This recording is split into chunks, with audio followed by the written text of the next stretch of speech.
ఆంధ్రప్రదేశ్ రాష్ట్ర Kalinga Vysya corporation chairman గా నియమితులైన టీడీపీ సీనియర్ నాయకులు శ్రీ బోయిన గోవిందరాజులు గారికి మరియు డైరెక్టర్స్ గా నియమితులైన ప్రతి ఒక్కరికి జీటీవీ ఛానల్ తరపున శుభాకాంక్షలు.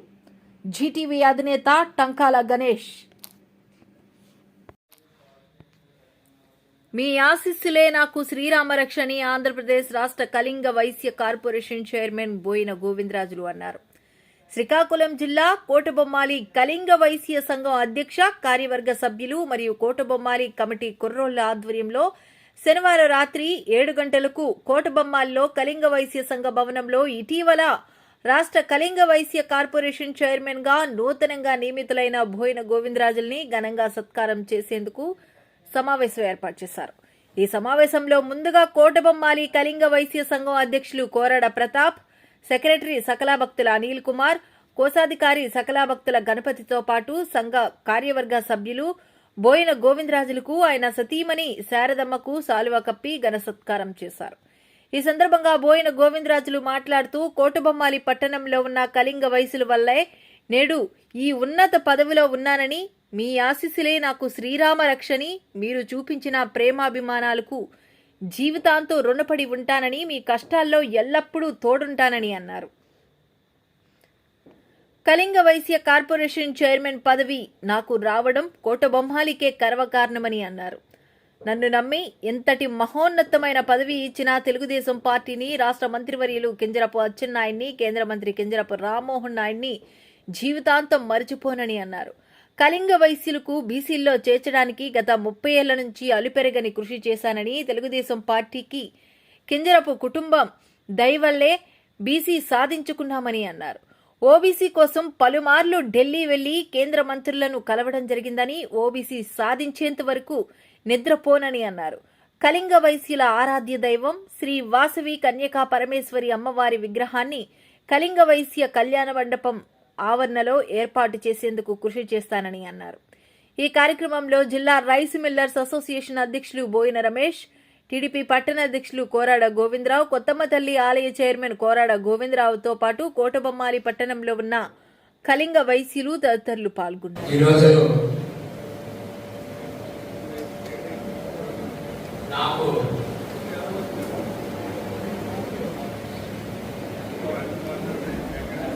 కార్పొరేషన్ చైర్మన్, మన కమ్యూనిటీ కార్పొరేషన్ చైర్మన్ వచ్చిందని కబురువార్తం మన కోటబొమ్మాలి కళింగ వైశ్య సంఘం అధ్యక్షుడు, కార్యవర్గం, ప్రజానీకం నిర్వహించినటువంటి ఈ కార్యక్రమానికి ఇక్కడికి విచ్చేసినటువంటి పెద్దలు, నాకన్నా వయసు పెద్దలు చాలా మంది పదవుల్లో ఉన్నారు, ఈ గ్రామానికి సేవ చేసే పదవుల్లో ఉన్నారు. గ్రామంలో ప్రతి ఇంటికి ఒకరు చొప్పున మన వయసులో కూర్చున్నటువంటి ప్రముఖులందరూ ఉన్నారు, చిన్నవారు ఉన్నారు, పాత్రికేయులు ఉన్నారు. పెద్దవారికి నా నమస్కారం, చిన్నవారికి నా ఆశీస్సులు, పాత్రికేయులకి నా నమస్కారం. ఇప్పుడు అనేక మంది మాట్లాడారు.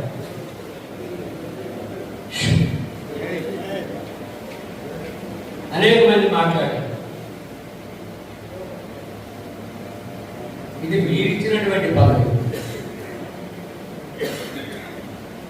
మీరందరూ మా వెనకతో ఉండబెట్టి, నన్ను గౌరవించబెట్టి, నాకు వచ్చినటువంటి చిన్న చిన్న పదవులతో ఇవాళ రాష్ట్రం మొత్తం మీద ఎంతో మంది పదవి కావాలని ఆశించి ఉండొచ్చు.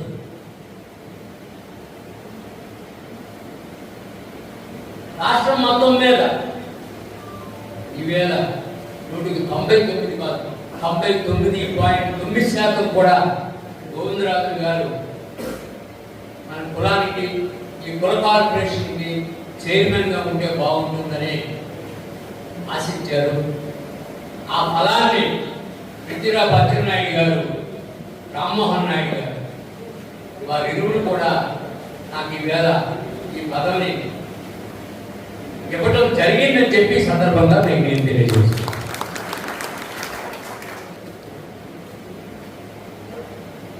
మన గ్రామ శ్రేష్ఠ దృష్ట్యా నేను ఉన్న పార్టీ, నమ్ముకున్న పార్టీని విడిచిపెట్టి నాడు శ్రీ కింజరాపు ఎర్రమనాయుడు గారు కీర్తిశేషుడు వారి నియోజకవర్గాన్ని చేస్తున్నటువంటి అభివృద్ధికి గ్రామం వెనకబడిపోతుందేమో అన్నటువంటి ఆందోళనతో నాటి పరిస్థితులు నన్ను ఈ తెలుగుదేశం పార్టీకి కింజరాపు ఎర్రమనాయుడు గారితో నడిచే అవకాశాన్ని మీ అందరూ సహకరించబెట్టే ఆ రోజు నేను మీరే కాదు గ్రామస్తులందరూ కూడా సహకరించబెట్టే ఆ రోజు నేను ఆ నిర్ణయం తీసుకోవడం జరిగింది. నాటి నిర్ణయం నుంచి అంతకు ముందు నేను ఎంతో మంది నాయకులతో, ఒత్తిడితో మన్నలు పొందినటువంటి వ్యక్తి. నా పనితీరు విధానం ఏ రోజైతే మనం ఆ నిర్ణయం తీసుకున్నామో నాటి నుంచి నేను ఎర్రమనాయుడు గారితో అడుగులు వేయటం వలన రాష్ట్రం మొత్తం మీద కూడా ఆ మహానుభావుడి వలన నాకు పరిచయాలు ఇంకా పెరిగాయి. ఆ పెరగడం వలన మన గ్రామానికి కూడా ఆయన చేసే కార్యక్రమాలు ఆయన చేసుకున్నప్పటికీ మన పరిచయాల వలన కూడాను కొన్ని కార్యక్రమాలు జరిపించి ఈ గ్రామానికి ఒక ఔన్నత్యమైనటువంటి స్థానం మన పక్కన తల్లి వారి దైవం అయితేనేమి, మన కోటబొమ్మాలి వ్యాపార కేంద్రం నాడు కోటబొమ్మాలికి వచ్చినటువంటి నర్సంపేట నుంచి కానీ, టెక్కల నుంచి కానీ, శ్రీకాకుళం నుంచి కానీ, ఇతర ప్రాంతాల నుంచి ఎక్కడి నుంచైనా సరే ఈ జిల్లాలో కోటబొమ్మాలి వ్యాపారానికి కొనుగోలు కానీ, అమ్మకానికి కానీ, వివిధ వస్తువులకు ఇక్కడికి వచ్చి పోయేటటువంటి ఈ గ్రామం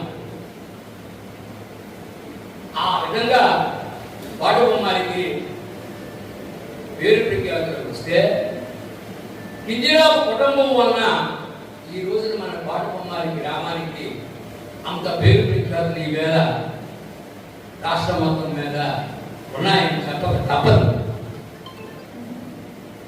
మరి మనందరం కూడా ఆ బాటలో పయనిస్తున్నాం కాబట్టి జిల్లాలో ఉండేటటువంటి, రాష్ట్రంలో ఉండే కోమట్లందరూ కూడాను మనకి ఇంకా గౌరవం ఉంది. ఆ గౌరవానికి ఇంకా గౌరవాన్ని పెంపొందించే విధంగా మనల్ని అందరినీ కూడా గుర్తిస్తున్నారు. దానికి ఎవరి కారణం?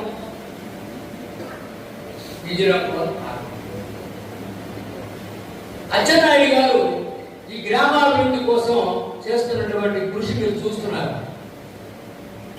ఇవాళ పద్దమ్మవారి తాలూకా ఆలయ అభివృద్ధి అవనివ్వండి, ఇవాళ కోఆపరేటివ్ బ్యాంక్ ఇవాళ మన కోటబొమ్మాలి గ్రామంలో నిర్మించడానికి అయితేనేమి, నాడు అవసరార్థాల కోసం ఎర్రనాయుడు గారు హైవేలో ఆఫీసులనే ఉంటే బాగుంటుందని అక్కడ తరలించారు.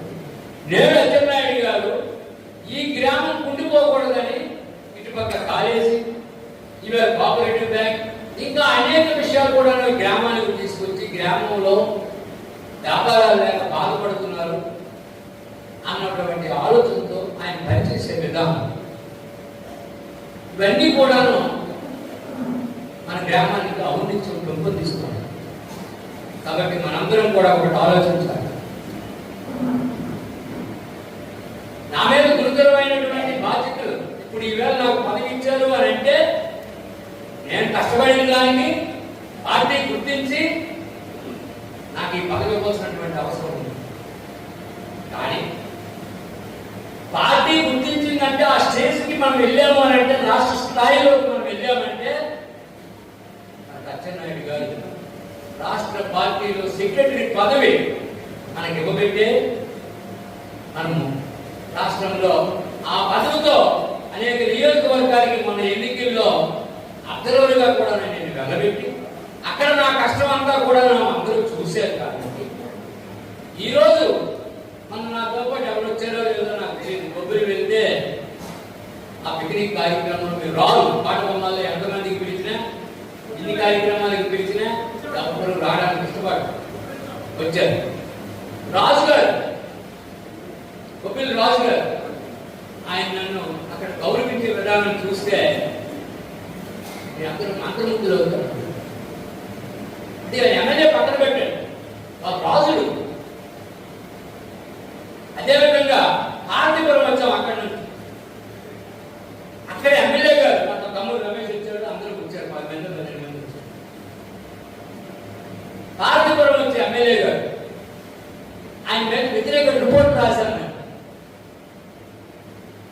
నా రిపోర్ట్ వల్లనే తాత ఎమ్మెల్యే టికెట్ ఇవ్వకన్నా మార్పు చేద్దామని పార్టీ నిర్ణయానికి వస్తే అక్కడ ఉన్నటువంటి లాబీ ద్వారా ఆయన టికెట్ వచ్చింది. టికెట్ వచ్చిన వ్యక్తి పాత వాళ్ళందరూ మర్చిపోయి కొత్త వాళ్ళని పట్టుకొని తీసుకెళ్తున్నాడు.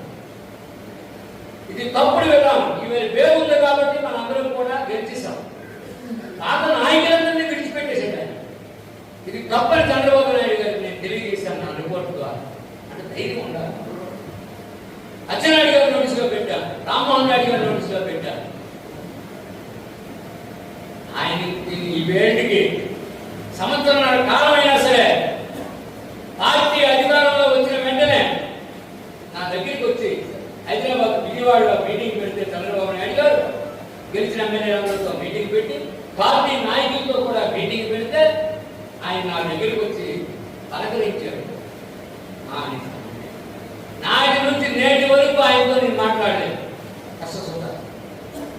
కానీ మన పార్టీ వేదిక మీద ఆ రమేష్ కూడా ఆశ్చర్యపోయాడు. ఇచ్చినటువంటి గౌరవం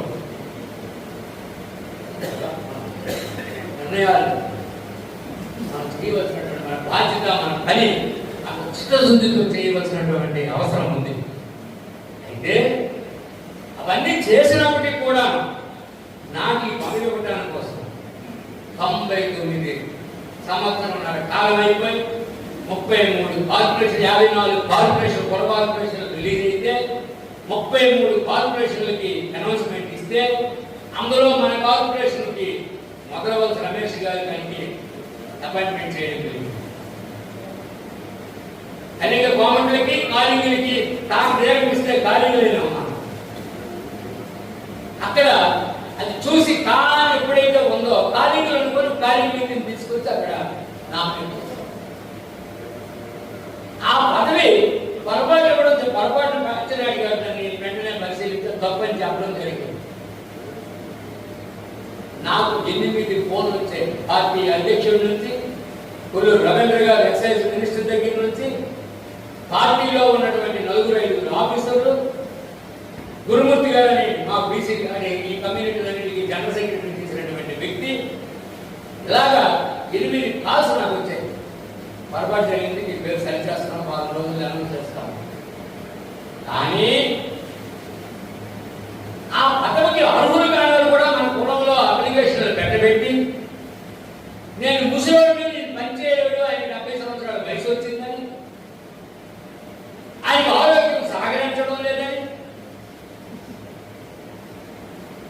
నేను కొనసాగానికి నేను అధ్యక్షుడిగా ఉన్నాను. రాష్ట్రానికి జిల్లాకు చేశాను, రాష్ట్రానికి చేశాను.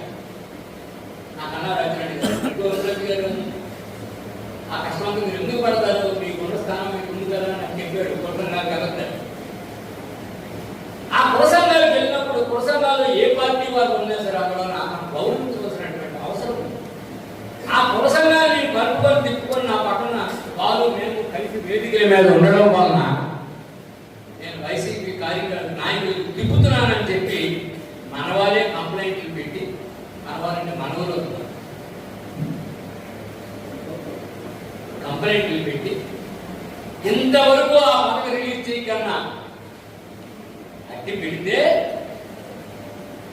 అచ్చెన్నాయుడు గారికి కూడా నేను సార్ మా కులమంతులను మా ఇన్ని కులాలకి తీసి మా కులాలను తీయకూడదు పెట్టని అంటున్నారని 3 మాసాలు గవర్నమెంట్ వచ్చిన తర్వాత 3 మాసాల తర్వాత చెప్పారు. ఆ తర్వాత ఇది ఈవేళ వరకు చెప్పలేదు.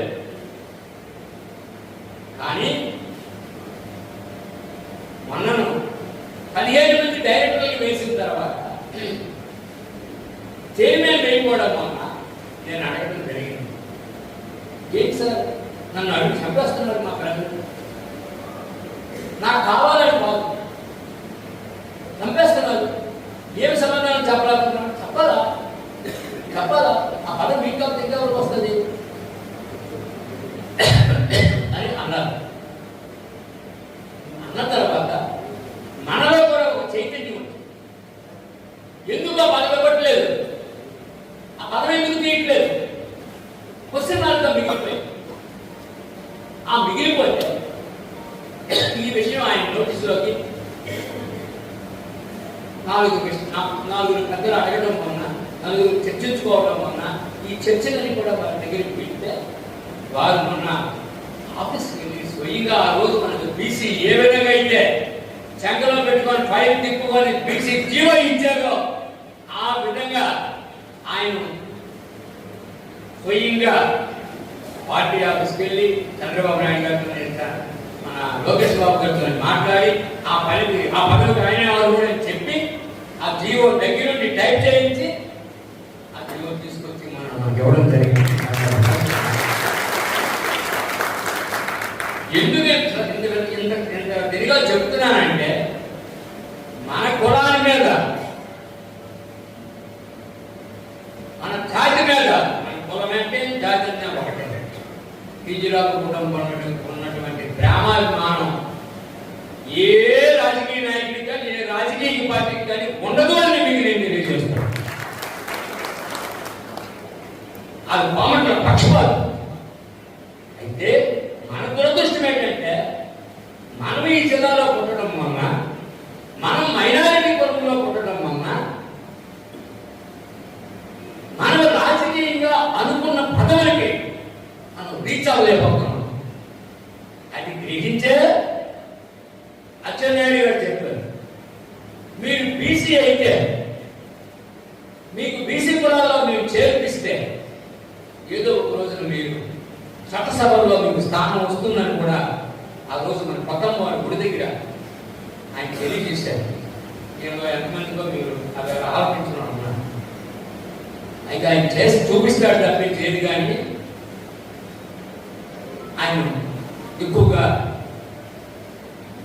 తనలో నిజమే చూపించడమే తప్పించి అబద్ధాలు మాట్లాడడం, ఎక్కువ మాట్లాడటం అవన్నీ కూడా ఆయన చెయ్యి.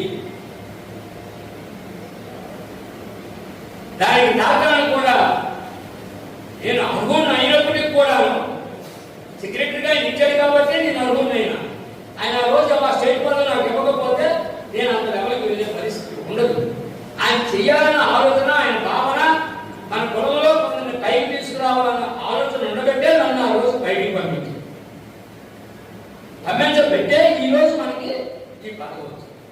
ఈ పదవి ద్వారా మన ఐకమత్యాన్ని మనం చాటి కింజరాపు వాళ్ళ మీద ఉన్నటువంటి మన తాలూకా పూర్తి ప్రేమాభిమానాలు, మన కులం, మన ఊరితో సహా ఈ స్టేట్ మొత్తం మేము కూడా ఇప్పటికి చూపిస్తున్నాం. ఇక ముందు కూడా చూపించవలసినటువంటి అవసరం ఆ కుటుంబం మీద ఉన్నదని చెప్పి ఈ సందర్భంగా మీకు నేను తెలియజేస్తున్నాను. అప్పుడు తప్పకుండా మనం అనుకున్నటువంటి కోరిక ఎక్కువ అవుతామని చెప్పి, అంటే అక్కడికి మనం చేరుతామని చెప్పి మీకు తెలియజేస్తున్నాం. ఈవేళ ఏది కూడాను ఎందుకే వేసిన వెంటనే, విత్తనం వేసిన వెంటనే మొక్క పెద్దదవ్వదు. మొక్క పెద్దదైతే అప్పుడు ఫలాలు వస్తాయి. ఆ రోజున మనం బీసీ సాధించడానికి మన కులంలోనే ఈ సాధించడానికి నాకు 3 వ్యక్తులు కావాలని నేను కోరుకొని తీసుకుంటే అందులో ఒక వ్యక్తి మనకు బీసీగా మనకి రావడం, మన బీసీలో చేరడం, అంటే బీసీలు మనం ఓసీలో బీసీలో చేరడం ఇష్టం లేని వ్యక్తికి ఒక వ్యక్తిని సెలెక్ట్ చేసుకోవడం జరిగింది. అది ఎప్పుడు తెలిసింది నాకు? ఆయన ప్రవర్తన విధానం ద్వారా ఈ పని పూర్తి అవ్వడానికి మేము చేస్తున్న ప్రయత్నంలో భాగంగా ఆయన నాకు ఎలాగ వెనక్కి లాగేస్తున్నాడు ఆలోచన చేస్తే ఆయన మన బీసీలో తప్పే కాదు, మన ఓసీలు మన బీసీలో చేరిపోయినటువంటి ఆ లోపల భావంతో ఆయన పనిచేసేటువంటి విధానాన్ని తెలుసుకున్నాం. అలాగే కొందరు పెద్దలు ఉన్నారు, ఆ పేరు మనం పెట్టేసుకోకూడదు, అందరూ కూడా మనం బీసీగా చేరాలని ఇష్టం లేదు. కానీ నేను నా చిన్ననాటి నుంచి కూడా నేను ఆలోచన చేసే విధానాలలో పల్లి గ్రామాల్లో ఉన్నటువంటి 3-4 కుటుంబాలు ఉన్నటువంటి గ్రామాల్లో మన ఆడవాళ్ళ పట్ల ఇబ్బందులు కానీ వాళ్ళు చేస్తున్నటువంటి ప్రవర్తన కానీ అక్కడ ఉన్నటువంటి మేజర్ కులాలు వాళ్ళు చేస్తున్నటువంటి ప్రవర్తన కానీ ఇవన్నీ నాకు పూర్తిగా ఆ చెవిటిలో పడి కొన్ని చూసి వాటి ద్వారా ఈ కులాన్ని బీసీ చేస్తే బాగుంటుంది. బడుగు వర్గాల్లో చాలా మంది ఉన్నారు, పేద వర్గాల్లో ఎంతమంది. ఆ రోజు నేను జోబీలో 5,000 రూపాయలు కొట్టి పొద్దున్నే సాయంత్రం వచ్చేసరికి ఖర్చు పెట్టిన రోజుల్లో మన ఊర్లో కూడా ఎంతమంది పేదవాళ్ళు ఉన్నారు. వీళ్ళందరూ ఎవరికి ఏమి ఇబ్బంది లేకుండా హ్యాపీగా ఉన్నారు. ఆ రోజు ఎంతమంది ఇబ్బందులతో ఉండేటటువంటి పరిస్థితులు ఉన్నాయి. వాళ్ళందరూ కాపులు కష్టాలు, మిగతా కులాల్లో ఉండే పేదలు కష్టాలు ఇవన్నీ కూడా మనం చూస్తున్నాం. కాబట్టి కులానికి ఏదైనా మన కులానికి మనం చెయ్యాలా అన్నటువంటి దృక్పథంతో బీసీ అనేది నెత్తి మీద పెట్టుకొని 30 సంవత్సరాలు 20-25 సంవత్సరాలు పోరాటం చేస్తే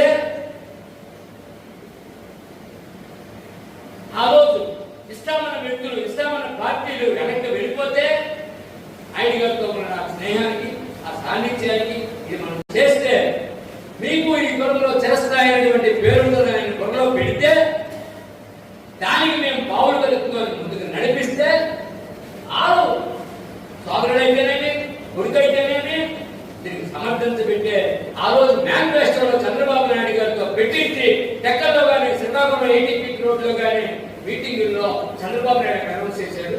ఇక్కడ కూడా చంద్రబాబు నాయుడు అనౌన్స్ చేసి అంటే మన పవన్ కళ్యాణ్ వచ్చినప్పుడు టెక్కల మీటింగ్ లో ఆ జంక్షన్ లో అనౌన్స్ చేసిన తర్వాత అచ్చెన్నాయుడు గారు కష్టపడి మనల్ని బీసీగా చేశారు.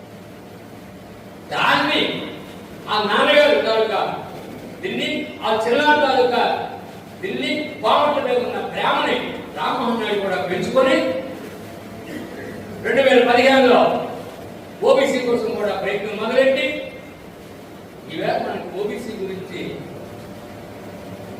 కమిషన్ లో బీసీ కమిషన్, ఓబీసీ కమిషన్ ఉంటుంది ఒకటి.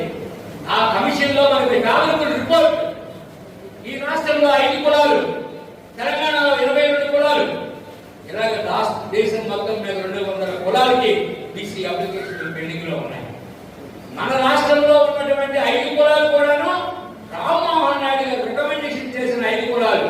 ఇక్కడ కూడా 17 కులాలకి బీసీ ఓబీసీ కావాల్సి ఉంటే ఒక రామ్మోహన్ నాయుడు గారు పెట్టినటువంటి 5 కులాల తాలూకా అప్లికేషన్ ప్రాసెస్ లోకి వచ్చి ఆ కమిషన్ కండక్ట్ చేసి మీటింగ్ కండక్ట్ చేసి మన వాళ్ళందరూ ఒక 100 మంది అక్కడికి వెళ్ళి మనందరం కూడా అక్కడ చెప్పబెట్టి మన ఫైల్ రికమెండేషన్ చేసి క్యాబినెట్ మినిస్టర్ దగ్గరికి వచ్చి ఇప్పుడు అక్కడ ఉన్నాయి 200 కులాలు.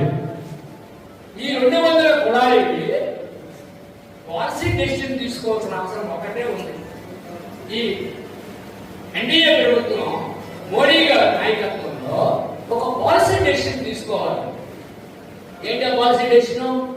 మనం ఈ దేశంలో కొన్ని కులాలకి ఓబీసీ చెయ్యాలి అన్నటువంటి డెసిషన్ తీసుకోవాలి. తీసుకుంటే మన 5 కులాలు కంపల్సరీగా వచ్చేస్తాయి. ఆ డెసిషన్ తీసుకోవడానికి నా తాలూకా నమ్మకం ఏమిటంటే మన రామ్మోహన్ నాయుడు శక్తి ఉన్నది అన్నటువంటి నమ్మకం నాకు ఉంది. నేను అప్పటికప్పుడే మాట్లాడుతున్నాను. కానీ నా నాయకత్వానికి ప్రయత్నంతా నేను చేస్తాను. నేను బీసీ సాధన కోసం 30 సంవత్సరాలు పోరాటం చేస్తేనే అది వచ్చింది. ఇవాళ ఓబీసీ కోసం కూడా నా ప్రయత్నం అంతా నేను చేస్తాను. రామ్మోహన్ నాయుడు ప్రయత్నం అంతా ఆయన చేస్తాడు. అచ్చెన్నాయుడు కానీ ఎమ్మెల్యేలు కానీ మద్దతు కోసం అంతా వాళ్ళు ఇస్తారు. ఇది పోరాటం ద్వారా ఈవేళ రావచ్చు, రేపు రావచ్చు, 40 సంవత్సరాల పోతే రావచ్చు, 50 సంవత్సరాల పోతే రావచ్చు. పోరాటం అనేది బతికుండాలా ఆ పోరాటాన్ని చేయటమే నా డ్యూటీ. అది తీసుకురావడం అనేది మన డ్యూటీ కాదు. మన పోరాటం చేయడమే నా డ్యూటీ. దానికి మనం పావులు కలుపుతూ ఉండాలా, బతికించాలి, లైవ్ లో ఉంచాలి. లైవ్ లో ఉంచితే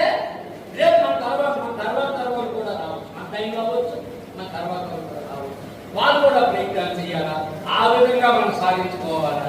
మనం ఏదో వచ్చేస్తుంది తెచ్చేస్తామని హామీ మా తమ్ముడు రమేష్ రెడ్డి గారు ఆశే, కులమంతరికి ఆశే. కానీ పొలంలో ఇవాళ అప్లికేషన్లు పెట్టకుండా నాకు అదనంత లేబర్ కూడా అప్లికేషన్ పెట్టి గోవిందరాజు గారిని కష్టపడుతున్నారు, జాతికి బీసీ చేశారు, మన అందరం కలిపి ఆయన అమెరికా చైర్మన్ చేద్దామని అనలేదు. వారికి కూడా కావాలని అప్లికేషన్ పెట్టారే. కాబట్టి అది వేరు ఇది వేరు, దేనికి పోటీ చేసుకోకూడదు. మన ప్రయత్నంగా మనం నిర్ణయంగా చేద్దాం. మీరిచ్చిన బలం వల్లనే ఈ రోజు నేను ఎక్కడికి వెళ్ళినా సరే మర్యాదలు గౌరవం అన్ని పొందుతున్నానంటే మీ వల్లనే. నిన్న నేను జైపూర్ వెళ్ళాను, 250 కిలోమీటర్లు ప్రయాణం చేసేదాన్ని. నాతో జాన్ వెంకట్రావు, పోరాడు రమేష్ శ్రీకాకుళం వచ్చారు. గణేష్ రావాల్సింది రాలేదు. అడుగులతో మడుగులెత్తి అక్కడ మంత్రులు, ఎక్స్ మంత్రులు ఇద్దరు ఎమ్మెల్యేలు, ప్రెసిడెంట్ ఎమ్మెల్యేలు అక్కడ ఉంటే నాయకుల విలువ ఈవేళ విశ్వవ్యాప్తమై ఉంది. ఇవాళ ప్రపంచ దేశాల్లో ఉన్నటువంటి మన విద్యార్థులు కానీ మన వారందరూ కూడా ఎవరి గోవిందరావు గారిని కూడా చూస్తే పరిస్థితులు ఉన్నాయి. మనం చేస్తున్న నిర్ణయాలు వాట్సాప్ ద్వారా వెళ్తున్నాయి. మనం తప్పు చేస్తున్నామా, రైట్ చేస్తున్నామా, ఏం చేస్తున్నామా అనేది ఆలోచిస్తారు. మనకు ట్రస్ట్ వ్యవహారం ఉంది. ఆ ట్రస్ట్ అనేది జాతికి అంకితం చేయవలసిన పని ఉంది. ఎంతో ప్రయత్నం చేస్తున్నాము. త్వరలోనే అది అవడానికి కూడా అవకాశాలు ఉన్నాయని చెప్పి సందర్భంగా నేను తెలియజేసుకుంటున్నాను. అందరూ సహకరించాలా. మన గ్రామాన్ని కూడా మనం ఇంకా అభివృద్ధి చేసుకోవాలా. కొన్ని ఆలయాలు నిర్ణయించుకోవాలా. డబ్బులు సంపాదించడమే కాదు, ఇక్కడ మనందరం కూడా డబ్బులు సంపాదించుకుంటున్నాం. ఆ రోజు కష్టాల్లో ఉన్నామని చెప్పాం, ఈ రోజు అందరం కూడా హ్యాపీగా ఉన్నాం. మన ఊళ్ళో మన దురదృష్టం ఏంటంటే ఏ ఊళ్ళోనైనా సరే మన ఇతర కులాల వాళ్ళ నిర్ణయాలు తీసుకొని వాళ్ళ ఆలయ నిర్మాణాలు చేస్తామని చెప్పి వాళ్ళ ఎకరాకింత వేసుకొని మన దగ్గరికి వచ్చి, వర్తకుల దగ్గరికి వచ్చి, కాంట్రాక్టుల దగ్గరికి వచ్చి, మిగతా వాళ్ళ దగ్గరికి వచ్చి ధనాన్ని వసూలు చేసి ఆలయాల నిర్మాణం చేస్తాం.